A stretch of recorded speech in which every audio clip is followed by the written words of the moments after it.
Assalamualaikum warahmatullahi wabarakatuh. Salam sejahtera bagi kita semua.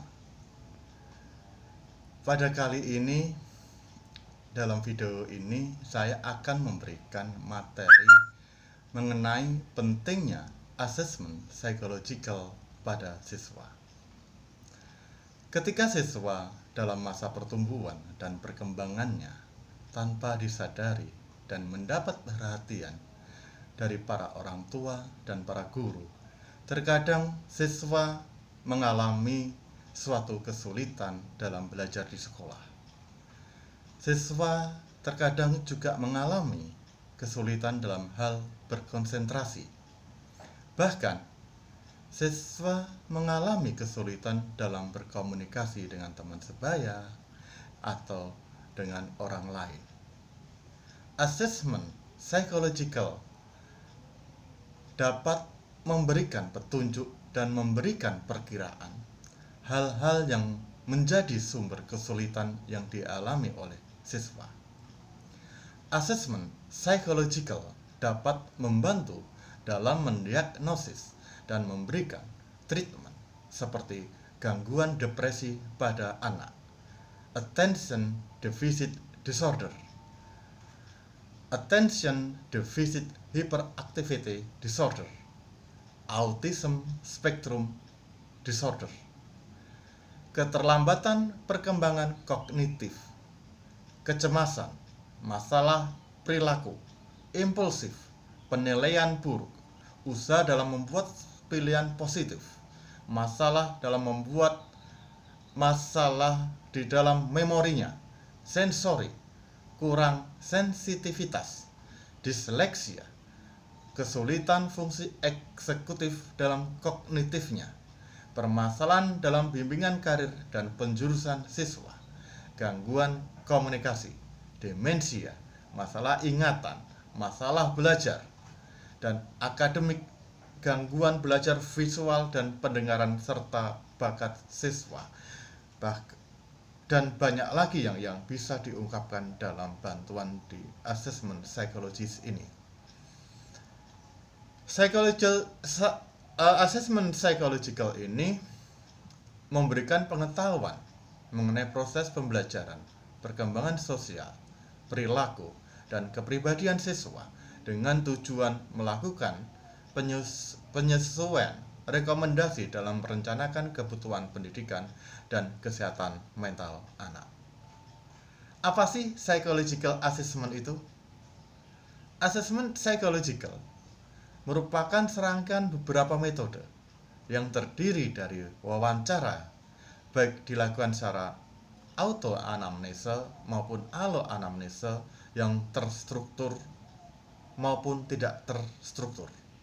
Selain wawancara, juga dilakukan penyusunan baterai tes yang pengukuran ini sudah menjadi standarisasi tes psikologi dan disesuaikan dalam tujuan pengukurannya.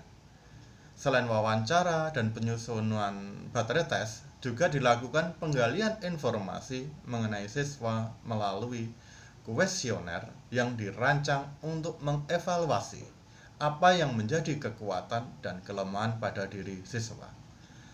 Asesmen psychological ini mengidentifikasikan gaya belajar dan pola fungsi sosial emosionalnya. Evaluasi memastikan bahwa setiap siswa yang belajar mempunyai tujuan, dan evaluasi ini seringkali menawarkan pandangan secara komprehensif tentang perkembangan siswa, termasuk kelebihan dan kekurangan pada diri siswa. Kemana arah penilaian psikologis ini?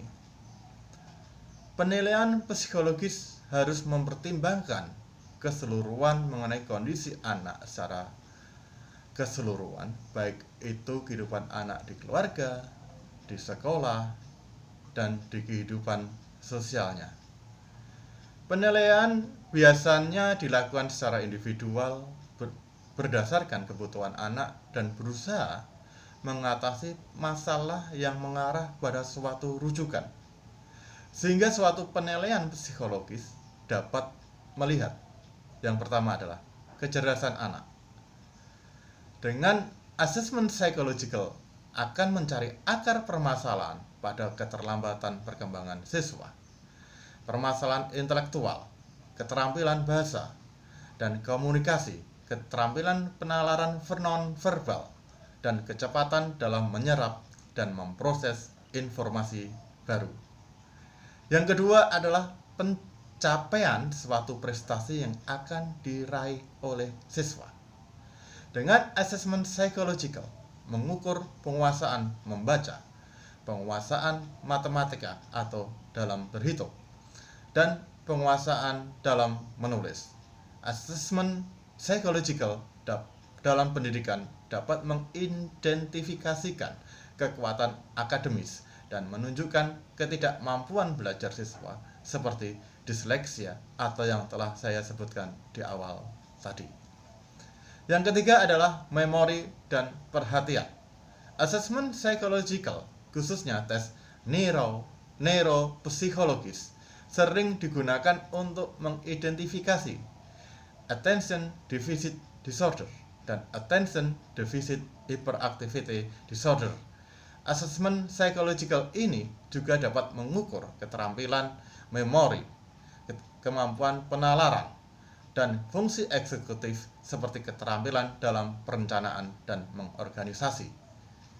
Yang keempat adalah perkembangan perilaku, emosi, dan sosial. Assessment psychological, khususnya alat evaluasi sosial emosional dan kepribadian, memeriksa tingkat depresi siswa, tingkat kecemasan siswa, atau defisit sosial yang mungkin berkontribusi pada kesulitan di rumah atau di sekolah. Jika ada masalah kesehatan mental, penilaian memberikan arahan bagi strategi manajemen perilaku untuk digunakan di rumah atau di sekolah dan memberikan informasi kepada guru dalam perencanaan pembelajarannya. Demikianlah tayangan video saya yang singkat kali ini. Sampai berjumpa lagi dengan tayangan video saya berikutnya yang akan mengulas mengenai bagaimana dalam menyusun baterai tes psikologi dan bagaimana dalam membuat psikogram. Wabil taufik wabil hidayah. Wassalamualaikum warahmatullahi wabarakatuh.